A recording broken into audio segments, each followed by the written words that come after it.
And we are back for our final half hour of Dave and Matt in the morning on KFYO. We have a story from Breitbart about Senator Mitt Romney. I mean, everybody's piling on. Okay. Everybody's taking sides on the Mitt Romney situation. Now, all of a sudden, he's beloved by those on the left and hated by those on the right. So you've got Breitbart, who says Mitt Romney's investment firm, Bain Capital, profited billions between 1992 and 97 by collecting huge dividends for investors that eventually resulted in layoffs for thousands of American workers. In 1984, Romney helped co-found Bain Capital, which made a series of investments in small and medium-sized American companies, only to turn a profit for investors and leave American workers without a job. Most prominent are 5 companies that Romney's Bain Capital invested in, reaping a profit for himself and investors, and then left to bankruptcy, layoffs, and closures. AOL Finance reported in 2012 on the financial devastation that Romney's Bain Capital put American workers through. In 1992, Romney's Bain Capital invested $5 million in American pad and paper and walked away with $100 million in dividends. Nearly 400 American workers in Marion, Indiana, were laid off in the process, and in 2000, the small company filed for bankruptcy. I really feel that he didn't care about the workers. It was all about profit before people, a former worker at the plant told People's World. Johnson said of the layoffs, which began in the mid-1990s, that Ampad acquired Romney's Bain Capital, bought the paper company. They quickly fired every single employee. They walked the fired workers out of the walked the workers out of the building, handing them applications as they left. We have Scott Braddock on line 1. Oh, well, I didn't see that. Yeah, it's Friday. Well, I know that. Okay. Morning, gentlemen. Sorry about that. Hey, Scott Braddock, what is up, man? I'm interested in that Bain Capital story. One thing I would add to it is, do you remember that Bain Capital, years ago, it was in 2006, purchased Clear Channel Communications, which is now iHeartRadio. It was an $18.7 billion buyout. And you were talking about how, and I think Breitbart, it's interesting that they're framing this as the right versus the left and what they think about Mitt Romney and Bain Capital. Yeah, and you might remember a couple of years after that, that same company signed Rush Limbaugh to a $400 million contract, and they laid off thousands of people in the radio industry, and they were restructuring the company. You know how much they were restructuring it by? No. $400 million. So let me. Right. So this is you see what I'm saying? This is like the way these business deals go down. It's just business. So for them to be piling on Romney about that's what I was is going to sort say. of interesting. Now, Scott, I was going to say that this came out. A lot of this came out when he ran for president, and these same people like Breitbart, and this is something that bothers they didn't me. Care back then? Not only did they not care, a lot of the I'm assuming it was the same people, but a lot of the conservatives were backing him up on this. This is capitalism. This is the way that it works. That's not a big deal. This was his money. He was investing it in a way to make himself more money, and so they were standing behind him and defending this. And it's the same people that are now trying to get him on it, and I don't think that that's a fair way to look at it. I think and Scott, you probably know more about this than I do, but it sounds to me like that what he was doing is going into very troubled companies, and he was buying them and kind of stripping out the profits because they were eventually going to crash. And Bain Capital has a long history of being able to take companies that are very poorly run, like Clear Channel Communications, for example, and try to turn them around. Of course, they've had still issues at that radio operation. But look, Staples was one of the things that he pointed to as a big success story, and some other companies as well.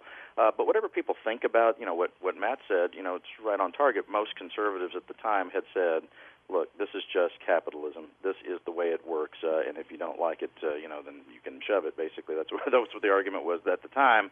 What I find so disingenuous, and it sounds like you do too, is as soon as there's a different political opinion, then everybody switches. They just switch where they're at, and that seems pretty inconsistent. Yeah, I was going to point that out. I mean, me personally, I still stand behind that. That's capitalism, and if I could have done the same thing, if I had the money to do the same thing, guess what? I'd have done the exact same thing. Because you know what? Sometimes companies have to fire people to survive.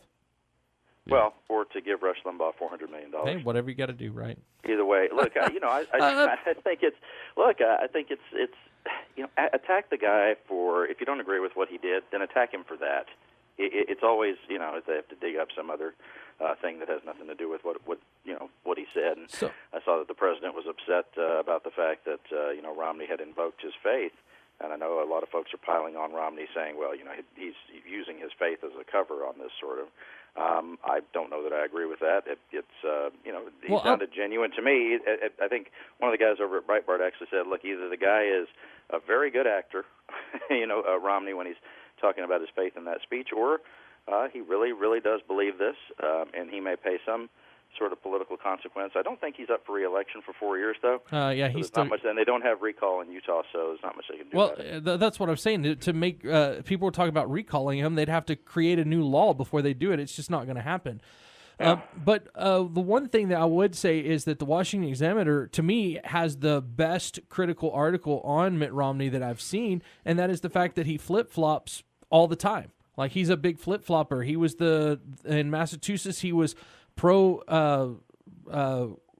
abortion, pro-choice. He created the basis for Obamacare in Massachusetts. You've got a long list of him being fairly progressive in Massachusetts, and then all of a sudden he runs for president, and he's like the most conservative guy you've ever met, according to him. And he just kind of moves back and forth according to the wind. I think that they actually have him saying these things, and I think that to me is probably the best thing you can have as far as criticism, and I think that he is enjoying the attention that he's getting from this. He may enjoy the attention. I would say that it is at least short-term a win for the Democrats that they had one Republican join with them. Remember, in the lead-up to the vote, the question was every Democrat going to hold together and vote together? And on this, they at least get to say that the vote to remove was bipartisan. Of course, it went down because Republicans just have more votes.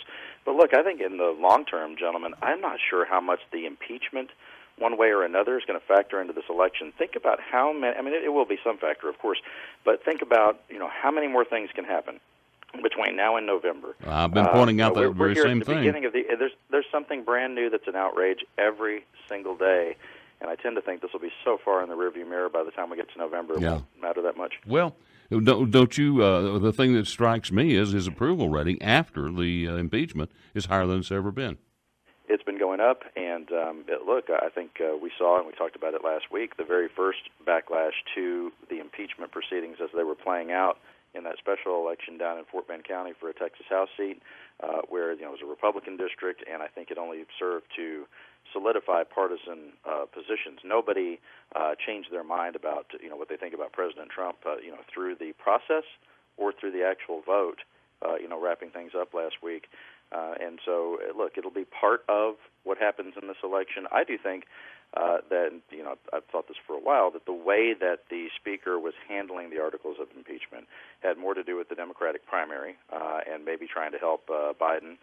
In the timing of that, it didn't work, if that was the plan in Iowa, because, he came in fifth.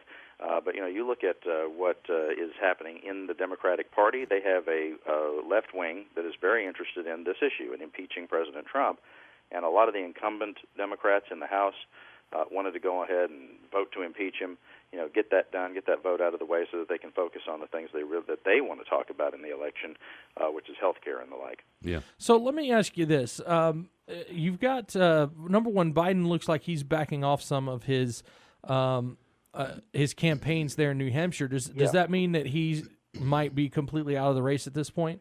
Not completely out, but things are certainly different after Iowa. The thought was that he needed to do well there to sort of, there was I think a lot of people said he at least had to beat Pete Buttigieg. Yes, right. He at least needed to come in second, to show what would be a strong showing. You had Bernie, of course, was surging ahead of Iowa, and I guess we finally now have the last numbers, although the reporting yesterday was that there was still some inconsistencies in the numbers out of Iowa. What do you know? I mean, I was on the ground there in Des Moines on Monday talking to Chad Hasty, and imagine this. the Democratic Party set up a new system for doing it, which confused everyone and left no one satisfied. Yeah. So that's exactly where they were at. And so going into New Hampshire, I mean, that's Bernie's backyard. He's from right next door in Vermont. He's very well known there. He'll, no doubt, I almost have no doubt he'll win. Bernie will in New Hampshire.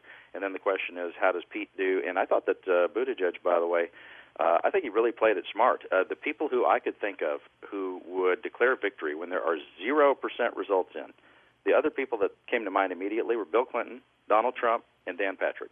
Those guys would just go for the gold, right? They would say, yeah, I won, let's move on to the next thing. And that helps you keep your momentum going. You may have seen, I think Mayor Pete raised something like $2.5, $2.7 million right after the caucuses in Iowa. And so the very next day, those candidates all needed to be on the ground in New Hampshire with a message, and part of the message that they wanted to send to voters, face-to-face at these diners or, knocking on their doors at their homes and things like that, they wanted to be able to say, I'm the winner. Go with me. And he was able to do that for at least 2 news cycles. I think that one big thing that he got out of that as well was the focus was no longer on who won the popular vote there, which, all the news cycles were talking about just the delegate count.